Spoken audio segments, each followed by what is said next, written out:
కాలమునందు చెయ్యవలసినటువంటి కర్తవ్యానికి అంత ప్రాధాన్యం ఇచ్చారు. అదే కాలమునందు వ్యతిరేకంగా ప్రవర్తించాడనుకోండి, కామంతో ప్రవర్తించి భార్యా సంగమం చేశాడనుకోండి, ధార్మికమే భార్యా సంగమం అయినా భార్యతో సంగమించినా సరే 7 తరాల వాళ్ళని కిందకి లాగేసే కొడుకు పుడతాడు. మహా ఉగ్రస్వరూపం ఉన్నవాడు, దేశాన్ని బాధ పెట్టేటటువంటి కొడుకు, వాడు ఉన్నంతకాలం తల్లిదండ్రులు ఏడవడమే. అలాంటి కొడుకు ఎందుకు పుడతాడు అంటే అసుర సంధ్యవేళ సంగమకాల ఫలితమే అని భాగవతం యొక్క తీర్పు. హిరణ్యాక్ష హిరణ్యకశిపులు పుట్టడానికి కారణం అదే. సరే, ఇప్పుడు దాని లోతులలోకి నేను వెళ్ళదలుచుకోలేదు. ఎందుకు మనవి చేశాను అంటే యమున కాలస్వరూపము. సూర్యుడు ఆయన యొక్క గతి చేత, ఆయన యొక్క కదలిక చేత ఆయన కాలమును నిర్ణయం చేస్తాడు. అందుకే యమున ఆయన బిడ్డ కనుక కాలం. ఈ కాలమునందు ఏం చేస్తున్నారు అన్నదాన్ని అంతర్యామిగా ఉంటాడు యమధర్మరాజు. యమధర్మరాజు గారు పాశం వేయడం ఒక్కటే కాడు, ఆయన అంతర్యామి, లోపల ఉంటాడు. ఉండి ఆయన అన్నీ చిత్రంగా చూస్తాడు, గుప్తంగా రాసుకుంటాడు. అందుకే చిత్రగుప్తుడు. ఆయనని ఎదిరించి మీరు తప్పు లెక్క రాసుకున్నారనడానికి ఏమి ఉండదు. ఆయన అంతర్యామి, ఇక్కడే ఉండి చూస్తూ ఉంటాడు అన్నీ. కాబట్టి ఇప్పుడు ఆ యముని యొక్క కూతురు యమున కనుక, యమున కాలస్వరూపం కనుక వెళ్ళిపోతుంది, ఆగదు. ఎవరి కోసం ఆగదు, దేనికోసం ఆగదు. ఆ వెళ్ళిపోతున్నప్పుడు దాన్ని సద్వినియోగం చేసుకున్నవాడెవడో వాడు యమున దాటేస్తాడు. యమున దాటేయడం అంటే కాలమును దాటాడంటే ఇక పుట్టడం. అందుకే ఎవరు కృష్ణుణ్ణి తల మీద పెట్టుకున్నావాడో వాడు యమున దాటుతాడు. ఆ వసుదేవుడు యమున దాటాడు అంటే ఆయన తల మీద కానీ, తెలుగు భాగవతంలో అయితే గుళ్ళల మీద కానీ పెట్టుకున్నాడు. పెట్టుకుంటే యమున దాటాడు. అది లేనివాడు యమున దాటాడు అంటే కాలమును దాటాడు, కాలమునందు మళ్ళీ వస్తాడు అంటే మళ్ళీ పుట్టడం అనేటటువంటిది సంభవం అవుతూ ఉంటుంది. కాబట్టి ఇటువంటి యమున కాలస్వరూపమైతే ఆ కాలస్వరూపమునందు ఎప్పుడు ఎవరు పడిపోవాలో ఆ సమయానికి పడిపోయేటట్టుగా చేసేటటువంటి వాడు యమధర్మరాజు. ఆ కాలము, ఆ సమయం వచ్చింది అనేటప్పటికీ ఒక్క 5 నిమిషాలు ఇవ్వండి రామనామని చెప్తానంటే ఇంకా ఆయన ఇవ్వడు. ఆ కాలమునందు పడగొట్టేయాలి అంటే పడగొట్టేస్తాడు. వినియోగించుకోకపోతే అది మన దురదృష్టం. ఆ సమయానికి ఆ కాలంలో పడగొడతాడు. అందుకే యముడు యమున ఈ ఇద్దరు సూర్యభగవానుని యొక్క కుమార్తె కుమారుడు. కాబట్టి ఇప్పుడు ఈ యమునా నది యందు కాళింది మడుగులో కాళీయుడు పడుకుని ఉంటాడు. కాళీయుడు అనేటటువంటి మాటకి అర్థం ఏమిటో, దాని విశేషం ఏమిటో నేను తర్వాత మీతో మనవి చేస్తాను. కాల అన్నది అందులో కలిసి ఉంటుంది. కాళీ కూడా కాలస్వరూపమే. అందుకే ఆరాధన చేసిన వాళ్ళకి సాత్విక దేవత, దాన్ని ప్రాధాన్యత తెలుసుకోని వాడికి ఉగ్రదేవత. ఈ కాలం యొక్క విలువ తెలుసుకోని వాడు ఏమవుతాడండి? జారిపోతాడంతే. చదువుకోవలసిన సమయంలో చదువుకోని వాడు ఏమవుతాడు? చదువుకున్నవాడు కారులో వెడుతుంటే వీడి సైకిల్ మీద ఎడతాడు. కాబట్టి వీడి పట్ల కాలము ఉగ్రదేవత, వాడి పట్ల కాలము ప్రసన్న దేవత. ఉపయోగించుకోవడంలో ఉంటుంది. ఉపయోగించుకోవడం ఉపాసనాక్రమం. అది ఎవరు ఉపయోగించుకోలేరో వాళ్ళ పట్ల ఇబ్బంది తీసుకొస్తుంది. కాళీయుడు కాళింది మడుగునందు పడుకుని ఉంటాడు. ఆయనకు ఒక లక్షణం ఉంది, ఆయన ఎప్పుడూ విషాన్ని విడిచిపెడుతూ ఉంటాడు. ఆయనకి కొన్ని వేల మంది భార్యలు కాబట్టి అనేక మంది సంతానం. ఆయన పాము కాబట్టి వాళ్ళందరూ పాములే. ఇంతమంది పాములు విషాన్ని విడిచిపెడతారు. అందుకే నీళ్ళన్నీ కూడా విషంతో నిండిపోయి, విషంతో ఉండడమే కాదు, ఆయన తన యొక్క దవడలలోంచి, కోరలలోంచి, ముఖముల నుండి విషాన్ని చిమ్ముతాడు అగ్ని రూపంలో. అందుకే ఆ మడుగులో ఉన్న నీరు ఉడికిపోతూ ఉంటుంది, ఎప్పుడు ఉడికిపోయి బుడగలతో ఉంటుంది. ఉండి ఆ విష జ్వాలలు, విషపు గాలులు పై వరకు లేస్తూ ఉంటాయి. కాళింది మడుగులో కాలు పెట్టడం కాదు, కాళింది మడుగు మించి తెలియక పక్షి ఎగిరితే ఈ విషపు గాలికి ఆ పక్షి కింద పడిపోయి చచ్చిపోతుంది. చచ్చిపోయి నీళ్ళలోనే పడిపోతుంది. పడిపోతే ఏం చేస్తాడు? ఆయన తినేస్తాడు. కాబట్టి అంత భయంకరమైన దానిగా మార్చాడు. ఏమిటది? యమున. యమునకు ఒక ప్రశస్తి ఉంది. అసలు యమున యొక్క విశేషం తెలుసుకుంటే చాలు, యమున అనుగ్రహించేస్తుంది. అందుకే మహానుభావుడు శంకరాచార్యుల వారు యమునాష్టకము అని యమునా నది మీద అష్టకం చేశారు. గంగాష్టకం అని గంగ మీద చేశారు, యమునాష్టకం అని యమున మీద అష్టకమే చేశారు ఆయన. అంత గొప్ప నదీ స్వరూపం యమున. యమునకి ఒక లక్షణం ఉంటుంది.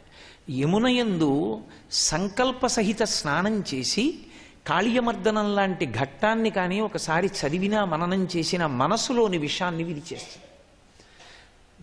మనస్సుకి శుద్ధిని ప్రసాదిస్తుంది యమున. అందుకే నదులను గౌరవించడం, నదులను పూజించడం ఒక్క సనాతన ధర్మమునకే చెల్లింది.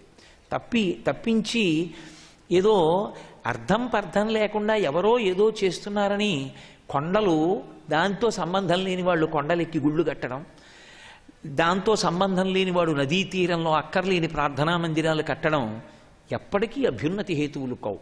దాన్ని ఎవడు ఎలా ఉపాసన చేశాడో వాడికే అధికారం ఉంటుంది. అది చెప్పబడని చోట, అది లేని చోట నువ్వు ఎక్కి మాత్రం ఏం చేస్తావు అక్కడ? కాబట్టి యమునా నది అంత శక్తివంతం. అటువంటి యమునలో ఈ కాళీయుడు పడుకుని ఉన్నాడు. ఒక రోజున ఈ బలరాముడు రాలేదు. ఎందుకనంటే బలరామకృష్ణులు ఇద్దరూ కూడా అవతారమే. అవతారము అంటే మీరు కొంచెం జాగ్రత్తగా పట్టుకోవాలి. అసలు ఆ మాట అవతార అన్న మాటకు అర్థం ఏంటంటే ఈ మాంసనేత్రమునకు కనపడేటట్టుగా కిందకు వచ్చింది అంటే అసలు ఈ మాంసనేత్రమునకు అది కనపడదు. ఎందుకు కనపడదు అంటే దాన్ని చూడ్డానికి దీనికి శక్తి చాలదు. నేను మీతో మాట చెప్తాను, పట్టుకోవడం తేలిగ్గా. నెయ్యి ఎక్కడుంటుంది? పాలలో ఉంటుంది. నెయ్యిని చూడడం సాధ్యమా? పాలిచ్చి, నేను పాలిచ్చి నెయ్యి ఏదని అడిగాను అనుకోండి, చెప్పగలరా? అదే పాలు కాచి తోడిపెట్టి చల్ల చిలికి వెన్న తీసి కాస్తే నెయ్యి వస్తుంది. ఇప్పుడు నెయ్యి కనపడుతుంది. నెయ్యి పాల అంతటా ఉన్నా కనపడదు. సాధన చేస్తే కంటికి కనపడుతుంది. అలాగే హరిమయము విశ్వమంతయు హరి విశ్వమయుండు. హరి విశ్వమంతటా ఉంటాడు, నెయ్యి పాల అంతటా ఉన్నట్టు, కానీ కనపడడు. ఎవరికి కనపడతాడు? ఎవడు పాలను కాచి తోడిపెట్టి పెరుగు చేసి అందులోకి కవ్వం దింపి చల్ల చేసి వెన్న తీసి కాచి నెయ్యి చేశాడో వాడికి కనపడుతుంది. ఘృతం పిబేత్, వాడు ఆ నెయ్యి తాగి అనుభవిస్తాడు. అలా ఎవడు సాధన చేశాడో వాడికి విశ్వము విష్ణువుగా కనపడతాడు. అప్పటి వరకు విష్ణువు విశ్వముగా కనపడతాడు. అదే మాయ. విశ్వము విష్ణువు ఒకటే అంటే మిగిలిన 999 నామాలు మొదటి నామానికి వ్యాఖ్యానాలు. విష్ణు సహస్రనామం అంటారు. అసలు సహస్రనామం కాదు అది, అదొకటే నామం. విశ్వం అదొకటే నామం, మిగిలినవన్నీ ఆ నామానికి వ్యాఖ్యానాలు. అంతే యథార్థం. కాబట్టి నేను చెప్పట్లేదు, శుకుడు చెప్పాడు ఆ మాట. హరిమయము విశ్వమంతయు హరి విశ్వమయుండు, హరిమయము కాని ద్రవ్యము పరమాణవు లేదు వంశ పావన వింటే అన్నాడు ప్రథమ స్కందంలో. కాబట్టి అటువంటి విష్ణుతత్వము అంతటా వ్యాపించి ఉంటుంది. అటువంటి తత్వము ఈ కంటి చేత చూడబడడానికి వీలుగా ఒక రూపాన్ని పొంది భూమి మీదకి దిగి వస్తే అవతార. తార పైన, అవతార కిందకి, వ్యతిరేక పదాలు. తారస్థాయిలో పాడుతున్నాడంటారు, అంటే పైన. అవతార కిందకొచ్చింది. ఈ కిందకొచ్చినటువంటి క్రమం అంటే మాంసనేత్రమునకు ద్యోతకమైంది. అర్హతలతో సంబంధం లేదు. అందుకే రాముడు ఎవరికి కనబడ్డాడంటే అందరికీ కనబడ్డాడు ఆ రోజుల్లో. కృష్ణుడు ఎవరికి కనబడ్డాడంటే అందరికీ కనబడ్డాడు. ఇప్పుడు అలా కనపడతాడా అంటే సాధనాబలం ఉన్నవాడికి కనపడతాడు, సాధనాబలం లేనివాడికి కనపడ్డు. అది తార అవతార. బలరామకృష్ణులు ఇద్దరూ అవతారమే కాబట్టి వాళ్ళకి సర్వజ్ఞులు. అందుకని బలరాముడు రాలేదు. ఆ చెయ్యబోయే లీలలో ఒక విచిత్రం ఉంది. అది కృష్ణుడు ఒకడే చెయ్యాలి, తన స్పర్శ ఉండకూడదు అక్కడ. అందుకని రాలేదు బలరాముడు. అది సర్వజ్ఞత్వం అన్నమాట. నాకు వర్తమానం ఒకటే తెలుస్తుంది, భవిష్యత్తు తెలియదు. భూతకాలం తెలుస్తుంది. భవిష్యత్తు తెలిసి ఉండడం విశేషం. ఇప్పుడు జరుగుతున్నదో పాటు జరగబోయేది కూడా అంత స్పష్టంగానూ తెలిసి ఉంటుంది ఈశ్వరుడికి. దాన్ని సర్వజ్ఞత్వం అంటారు. అన్నీ తెలిసి ఉన్నవాడై ఉంటాడు. కాబట్టి బలరాముడు రాలేదు. కృష్ణుడు గోపాల బాలులతో కలిసి వెళ్ళాడు. ఆయనకి తెలియదా కాళింది మడుగు ప్రమాదం అని? తెలుసు. కానీ అవతలవాడి ఖాతాలో తగిన పాపం పడితే తప్ప ఈశ్వరుడు శిక్షించాడు. అది ఈశ్వరుడికి ఉండే లక్షణం. తాను శక్తివంతుడని, అవతలవాడు అధర్మాత్ముడని తెలిసిందని చంపేయడు. ఆయనే చెప్పాడు భాగవతంలో ఒక చోట, నేను జోక్యం చేసుకోవలసి రావడం అంటూ జరిగితే కొన్ని కారణాలు ఉంటాయి. ఆ కారణాలు ఏర్పడితేనే నేను జోక్యం చేసుకుంటాను, లేకపోతే నేను జోక్యం చేసుకుని చంపనని చెప్పాడు. శుద్ధ సాధులందు, సురలందు, శృతులందు, గోవులందు, విప్రకోటియందు, ధర్మపదవియందు, తబిలి నాయందు వాడెన్నడులుగు నాడు పట్టి వధింతు. ఈ ఏడింటి జోలికి ఎప్పుడు వెళ్తాడో నాకు శక్తి ఉందని అప్పుడు ఈశ్వరుడు అవతారం తీసుకుని చంపుతాడు. కాబట్టి ఇప్పుడు గోపాల బాలులతోటి ఆవులు దూడలతోటి కలిసి ఆ కాళింది మడుగు వైపుకి వచ్చాడు. ఆ పిల్లలకు అక్కడికి వచ్చేటప్పటికే దాహం వేసింది. వాళ్ళు అవి నీళ్లు కాబట్టి వాళ్ళు ఈ నీళ్లు తాగచ్చా అండి అని ఎవరిని అడగరు. ఎందుకు అడగరు? నేను నిన్న మీతో మనవి చేశా. వాళ్లకున్న నమ్మకం ఏమిటంటే మా వెనక కృష్ణుడు ఉన్నాడు. ఇది భక్తి అన్న మాటకి తాత్పర్యం. పరమేశ్వరుడు ఉన్నాడు అన్నదొకటి నోటి మాట కాదు, ఆయన ఉన్నాడు అని నమ్మడం జరిగింది అనుకోండి, మీరు తప్పెందుకు చేస్తారు చెప్పండి నాకు? ఓ మంచి పని చేయడానికి భయం ఎందుకు ఉంటుంది చెప్పండి? ఈ రెండూ ఉండవు. తప్పు చెయ్యాలి అని నేను అనుకున్నాను అనుకోండి, పరమేశ్వరుడు చూస్తున్నాడా లేదా? నేను ఏ భగవత్ కథ చెప్తున్నానో ఆ కృష్ణుడే నా పక్కనే కుర్చీలో కూడా కూర్చుని టీవీలో చూస్తున్నాడు అనుకోండి, నేను టీవీలో చూడకూడదు ఏదైనా చూడగలనా? పక్కనే స్వామి చూస్తున్నారు, నాతో ఒళ్ళు దగ్గర పెట్టుకుంటాను. ఆయన నా పక్కనే ఉన్నారు, నేను ఇక్కడే ఉన్నాను. నేను ఆఫీస్కి వెళ్ళి కూర్చుని ఇలా పనిచేస్తానేమో కానీ ఎప్పుడూ ఇలా అన్నాం. ఎందుకంటే ఆయన చూడాలా, అందుకని చెయ్యి బల్ల కిందకి వెళ్ళదు. ఎప్పుడు ఆయన ఉన్నాడు అంటే ఆయన ఉన్నాడు నోటితో అని అంటే అది వేరు. అది భక్తి ఎందుకు అవుతుంది? బూడిదవుతుంది. భక్తి అంటే త్రికరణ శుద్ధిగా విశ్వాసం, ఆయన ఉన్నాడన్న విశ్వాసం. ఆయన ఉన్నాడన్న విశ్వాసమే ఆయన వాళ్ళని పట్టుకుంటాడు. కాబట్టి అందుకే శంకరాచార్యులు వారు శివానంద లహరి చేస్తూ గభీరే కాసారే విశతి విజనే ఘోర విపినే విశాలే శైలే చ భ్రమతి కుసుమార్థం జడమతి సమర్ప్యే చేతస్సరసిజముమానాదభవతే సుఖేనావస్థాతుం జనయ్య నజానాతి కిమహో అన్నారు.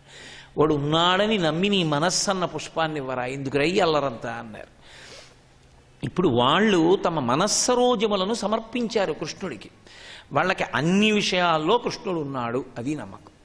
కాబట్టి ఇప్పుడు వాళ్ళు ఆ కాళింది మడుగులో దిగి నీళ్లు తాగేశారు. ఆ నీరు విషమైపోయింది కాళీయుడున్న కారణం చేత. అందుకని వాళ్ళు వెంటనే అందులో పడిపోయి మరణించారు. పరమేశ్వరుడు అనుగ్రహించాలి అంటే ఆయన తనంత తానుగా అప్పటికప్పుడు అనుగ్రహించాలి అనుకుంటే ఆయన ప్రసన్న దృక్కులతో చూస్తాడు.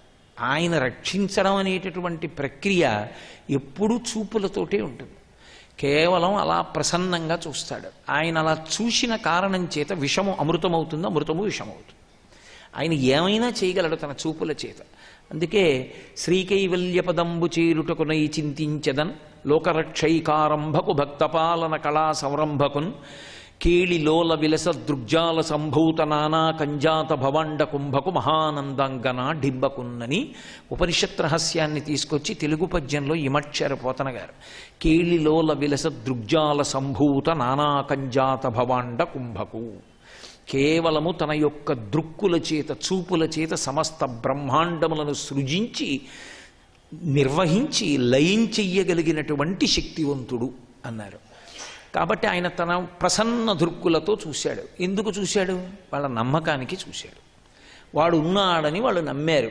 అందుకని ఆయన ఎప్పుడూ చూస్తూ ఉంటాడు వాళ్ళని. వాళ్ళు బ్రతికారు. వాళ్ళు ఇప్పుడు గట్టెక్కారు. ఆయన అన్నాడు, ఇవాళ వీళ్ళు తాగారు, మరణించారు, నేను బ్రతికించాను. అది నీరు. నీరు అనేటప్పటికి ఒక లక్షణం ఉంటుంది. ఈశ్వరుడు ఎందుకు జోక్యం చేసుకోవలసి వచ్చింది అంటే నీటికి ఉండేటటువంటి లక్షణాన్ని లింగపురాణం చెప్పింది. సంజీవనం సమస్తస్య జగత సలిలాత్మిక భవ ఇత్యుచ్యతే మూర్తిర్భవస్య పరమాత్మనః అని. నీటికి ఉండేటటువంటి లక్షణం ఏమిటంటే అది బ్రతికిస్తుంది. అది ఉగ్రస్వరూపాన్ని పొందితే చంపేస్తుంది. వరదొచ్చేసింది అనుకోండి చచ్చిపోతారు. సాధారణంగా నీటికి ఉండే లక్షణం ఏమిటి అంటే అది ప్రకోపించకుండా ఉన్నంతసేపు నీరు బ్రతికించే గుణంతో ఉంటుంది. అందుకే నీటికి ఈశ్వరుడికి అభేదం పంచభూతాల్లో. ఈశ్వరుడే నీటి రూపంలో ఉంటాడు. అందుకే చూడండి, ఎప్పుడైనా ఓ కుంభాభిషేకం చేయాలనుకోండి ఏం చేస్తాం? ప్రధాన కలశాన్ని ఉంటుంది, ఆ నీటిలోకే ఆవాహన చేస్తాం. తజ్జలాన్ అని నీటికి ఈశ్వరుడని పేరు. ఈశ్వరుడే నీరు, నీటిలోకి ఈశ్వరుడు కాదు, ఈశ్వరుడు నీరుగా ఉంటాడు.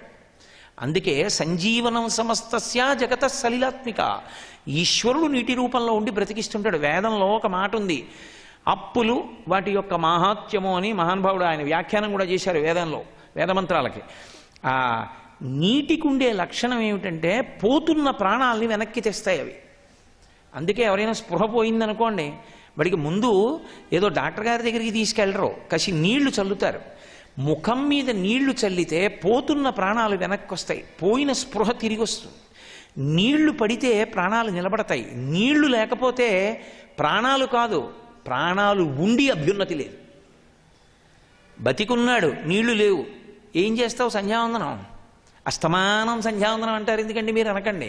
సంధ్యావందనమే ప్రధానం. మీరు పూజ ఎంత చేశారన్న దాంతో సంబంధం ఉండదు. సంధ్యావందనం చేసి మీరు శ్రీరామ రామ రామే తిరమే రామే మనోరమే అని బయటికి రండి. మీరు సహస్ర తులసి అర్చన చేసేసినట్టు. సంధ్యావందనం ఒక్కటి వదిలేసి మిగిలినవి మీరు ఎన్ని చెయ్యండి. ఎవరో చచ్చిపోతే అశౌచంతో ఉండి పూజ చేశాడు అని లెక్క. ఇంట్లో ఎవరో చచ్చిపోతే ఇంట్లో అశౌచం ఉండి ఆ అశౌచంలో ఉన్నవాడు పూజ చేయడం ఎటువంటిదో సంధ్యావందనం చేయకుండా పూజ చేయడం అటువంటిది. యజ్ఞోపవీతం వేసుకోవడం గొప్ప కాదు, యజ్ఞోపవీతం ఉన్నవాడు యజ్ఞోపవీతం ఉన్నవాడికి ఉండవలసిన కర్తవ్యాన్ని పాటించాలి, చెయ్యాలి సంధ్యావందనం. సంధ్యావందనం చెయ్యకుండా నేను కూర్చుంటానంటే కుదరదు, మహాదోషం అది. కాబట్టి ఆయన ఇప్పుడు ఆ సంధ్యావందనం చేసేటప్పుడు అర్ఘ్యం ఇవ్వాలంటే నీళ్లు కావాలి, ఆచమనం చేయాలంటే నీళ్లు కావాలి, స్నానం చేయాలంటే నీళ్లు కావాలి. నీళ్లు లేకుండా అసలు ఉద్ధరణ ఎక్కడుంది? ప్రాణాలతో ఉన్నాడు, ఆ నీళ్లు లేకపోతే ధర్మం లేదు. నీళ్లే ధర్మం, నీళ్లే అభ్యున్నతి, నీళ్లే ఇహమునందు బ్రతుకు, నీరే వంట. నీరు లేని వంక ఎక్కడి నుంచి వండుతారు? నీరు లేకుండా పెరుగు మజ్జిగ ఎందుకు అవుతుంది? నీరు లేకుండా బియ్యం అన్నం ఎందుకు అవుతుంది? నీరే సమస్తం. ఆపో వా యదగం సర్వం అందుకే వేదం, అప్పులు నీళ్లే సర్వము. అటువంటి నీరు విషతుల్యం చేస్తే ఈశ్వరుడు అంగీకరించడు. అప్పటికీ ఇప్పటికీ ఇదే సిద్ధాంతం. ఎప్పుడైనా ఈశ్వర ఆగ్రహమునకు కారణములేవి అంటే నీటిని విషతుల్యంగా మార్చుట. 10 మంది తాగి బ్రతకవలసినటువంటి నీటిని ఏ కారణానికి అవమానించరాదు. అందుకే ప్రవహించే నీటిలో మూత్ర విసర్జన చేయడం, మల విసర్జన చేసినటువంటి అవయవాన్ని ప్రక్షాళనం చేయడం, ఇటువంటివన్నీ కూడా పరమదోషాలుగా చెప్పబడ్డాయి. నీటి జోలికి ఎలా పడితే అలా వెళ్ళకూడదు. అందుకే పూర్వం పిల్లనిచ్చేటప్పుడు వీధిలో కాసిన బిందితో నీళ్లు పెట్టి చూసేవారు, వీడు ఏం చేస్తాడని.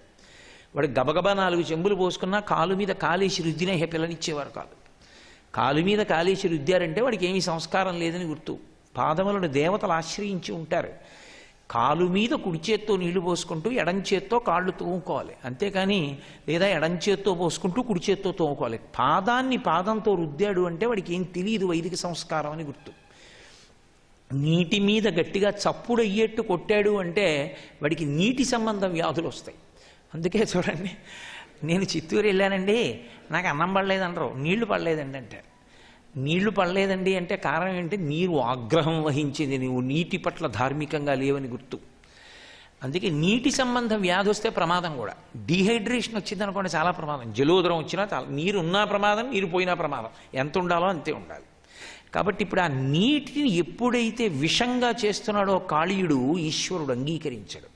అది ఆయన చెప్పిన ధర్మానికి వ్యతిరేకంగా నడుస్తున్నాడు, అందుకు శిక్షిస్తాడు. కాళీయుణ్ణి శిక్షించాడండి అని వినకూడదు, ఎవరైనా అంతే. నీటిని పాడు చేస్తానండి అన్నవాడికి ఎవడికైనా ఈశ్వరుడు వేసే శిక్ష అంతే. కాబట్టి ఇప్పుడు ఆయన కాళీయుణ్ణి శిక్షించాలి అనుకున్నాడు. ఆయన శిక్షించడానికి శంఖచక్రాలు ఏం పట్టుకోడు, బాలకృష్ణుడిగా ఉన్నాడు కాబట్టి లీలగా చేస్తాడు దాన్ని. కటిచేలంబు బిగించి పింఛమున చక్కంకొప్పు బంధించి దోస్తట సంస్ఫాలనమాచరించి తత్కుటశాఖగ్రము మీద నుండి ఉరికెన్ గోపాలసింహంబు దిక్తటముల్ మ్రోయ హృదంబులో గుబగుబద్వానం బనూనంబుగన్ అన్నారు పోతన గారు. కటిచేలంబు బిగించి, అమ్మ కట్టినటువంటి ఆ పట్టు దట్టిని బాగా గట్టిగా ముడేసుకుని ఆ గోచి గట్టిగా తీసి బిగించి వెనక్కి పెట్టుకున్నాడు. కటిచేలంబు బిగించి పింఛమున చక్కంకొప్పు బంధించి ఆ జుత్తు ముడి గట్టిగా వేసుకుని ఆ నెమలీకని బాగా దోపుకున్నాడు లోపలికి. పింఛమున చక్కంకొప్పు బంధించి దోస్తట సంస్ఫాలనమాచరించి 2 భుజాలు కొట్టుకున్నాడు. ఎక్కడ ఏది చెయ్యాలో అదే చెయ్యాలి. ఎక్కడ పడితే అక్కడ ఏ చప్పుడు పడితే ఆ చప్పుడు చేయడం, ఎక్కడ పడితే అక్కడ ఎలా అంటే అలా ప్రవర్తించడం, అసలు వాళ్ళకి ఆ యోగ్యత లేనివాళ్ళు అని గుర్తు. ఆడవాళ్ళు ఉన్న చోట సభలోనూ పురుషుడు తొడకొట్టి చప్పుడు చేశాడనుకోండి, వాడు పరమ అయోగ్యుడని గుర్తు. తొడ చప్పుడు అవ్వకూడదు పురుషుడిది. ఒక్క సంగీతంలో తాళం వేస్తే తప్ప. పురుషుడు తొడ చప్పుడైంది అంటే ఒక్క యుద్ధభూమిలో వినా స్త్రీలున్న చోట తొడ కొడితే తొడలు విరిగిపోతాయి. ఎందుకు విరిగిపోయాయి? దుర్యోధనుడికి ద్రౌపదీదేవిని చూసి తొడగొట్టాడు కాబట్టి. అందుకే ఎక్కడికి మనం వెళ్ళాము అన్న దాన్ని బట్టి ధర్మం ఉంటుంది. 6:15 సభ అంటే 6 గంటలకు వచ్చిన వాళ్ళు 5:30కు వచ్చిన వాళ్ళు ముందు కూర్చోవడం న్యాయం. 6:30 వచ్చిన వాళ్ళు వెనక నుంచి నడిచొచ్చి ముందుకు వచ్చి కుర్చీ వేసుకుంటే సభాప్రవేశ యోగ్యత లేని వాళ్ళు ప్రవేశించారని గుర్తు. ఎవరు ఎలా ఉండాలో అలా ఉండాలి కదా. అంతేకాని ధిక్కరించి అతిక్రమించి ప్రవర్తించకూడదు. ధర్మం తెలిసి ఉంటేనే సభాప్రవేశం, లేకపోతే సభాప్రవేశం ఉండదు.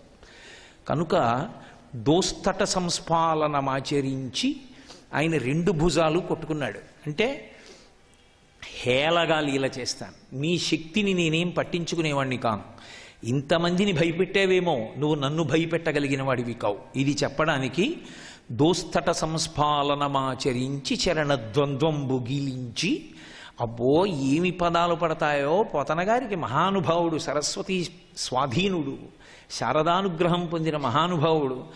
చరణద్వంద్వంబు గీలించి ఆ 2 పాదాలు బాగా తొక్కిపెట్టి తత్కుటశాఖాగ్రమ మీద నుండి ఉరికెన్.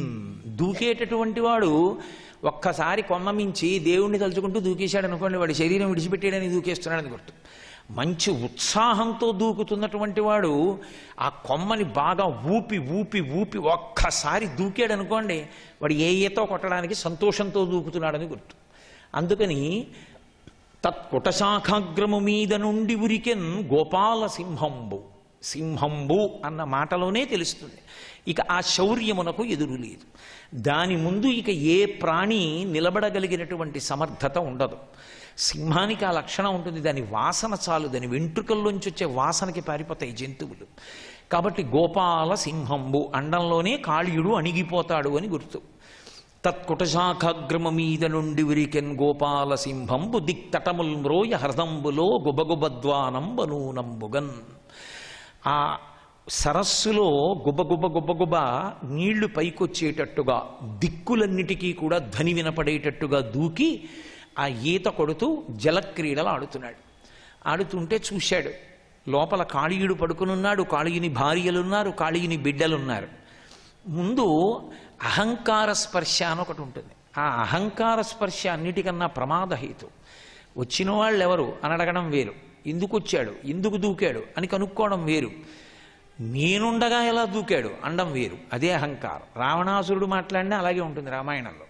అందుకని నేనిక్కడ ఉన్నానని తెలిసి కూడా ఎవడు వచ్చి దూకినవాడు అని ఆయన ఒక్కసారి 101 పడగలు కాళీయుడికి 101 పడగలతో పైకి లేచాడు.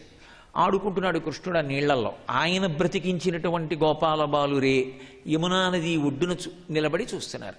వాళ్ళకి ఇందులో మనం దూకితే చచ్చిపోయాం, కృష్ణుడు బతికించాడని వాళ్ళకి తెలియదు. కృష్ణుడు ఆడుతున్నాడు, వాళ్ళు చూస్తున్నారు, వాళ్ళకి సంతోషం. ఏమండి, జలక్రీడలకు ఒక లక్షణం ఉంటుంది. సాధారణంగా పిల్లల విషయంలో మీరు చూశారో లేదో, ఒకడు దూకాడు అనుకోండి, మిగిలిన వాళ్ళు అందరూ దూకుతారు. మరి మిగిలిన వాళ్ళు దూకరా? మరి వాళ్ళకి దూకాలని బుద్ధి పుట్టాలిగా. మరి వాళ్ళు ఎందుకు దూకలా? వాళ్ళంత బుద్ధిగా ఒడ్డుని ఎందుకున్నారు? చచ్చి బతికామని తెలియనప్పుడు వాళ్ళు ఒడ్డుని ఎందుకున్నారు? కృష్ణుడు ఒక్కడే ఆడుతుంటే వాళ్ళు చూస్తూ ఎందుకు కూర్చున్నారు? అంటే ఒక్కటి జ్ఞాపకం పెట్టుకోండి, భగవత్ శక్తి యొక్క ప్రధాన లక్షణం ఏమి అంటే బుద్ధి ప్రచోదనము. అందుకే మీరు ఏ పూజ చేశారన్న దాంతో సంబంధం ఉండదు. చిట్ట చివర లఘుగాయత్రి చెప్పినప్పుడు అడిగేది ఏది అంటే ప్రచోదయాత్. సర్వం శ్రీ ఉమామహేశ్వర పరబ్రహ్మార్పణమస్తు. స్వస్తి.